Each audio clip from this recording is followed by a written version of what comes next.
Min eneste frygt i Robinson-ekspeditionen, det er, hvordan jeg skal ligge, for jeg har en seng til næsten 70.000 kroner. En hestens Excalibur. Yes. Og det er simpelthen en drøm for et hver menneske, der vil sove godt. Man bruger en tredjedel af sit liv liggende ned, så kan man lige så godt bruge nogle penge på en ordentlig seng.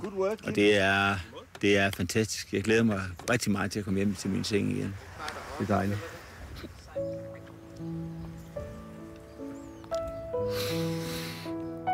Ja, det savner jeg.